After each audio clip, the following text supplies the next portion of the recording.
ভরা ভাদ্র মাসে বৈশাখী মেলা কই পেলাম। হাই, আসসালামু আলাইকুম, সবাই কেমন আছেন? সো গতকালকে চলে গেলাম হচ্ছে আমাদের এখানের বাঙালি কমিউনিটির একটা মেলা ছিল, বৈশাখী মেলা। যদিও ইউকেতে কেন কেন বৈশাখী মেলা এটা বলতেছি, ইউকেতে যেহেতু এখন সামার চলে, এই জন্যই ইউকেতে বৈশাখী মেলাটা এই টাইমে আয়োজন করা হয়।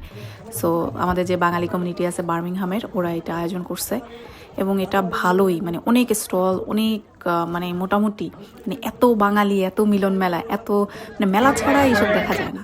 সো এখানে চলে গেলাম, ঘোরাঘুরি করছি অনেক। এই যে মানে জামদানি প্লাস হ্যান্ড প্রিন্টেড অনেক সুন্দর সুন্দর শাড়ি প্লাস এগুলোর কালেকশন ছিল, এগুলো দেখলাম ঘুরে ঘুরে। যদিও আমি কিছু কিনি নাই, কারণ আমার কাছে শাড়ি অলরেডি আছে আর এখান থেকে কেনা একটু এক্সপেন্সিভও।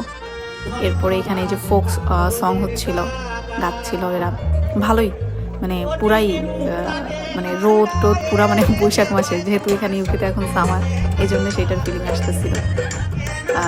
একটা ভালোই লাগছে, একটা এত বাঙালি, এত মানে চারিপাশে বাংলা কথা শুনতে মানে কানটাই বলে না যে কানের একটা শান্তি জুড়াই গেছে এরকম। এখানে এই যে ফল, বাংলাদেশেরই ফল, এগুলো সব স্টল ছিল, খেলনা ও আর একটা ইন্টারেস্টিং জিনিস, এখানে ফুচকা চটপটি এগুলোর স্টলও ছিল। এরপরে বাসায় চলে আসছি, অনেক এনজয় করছি।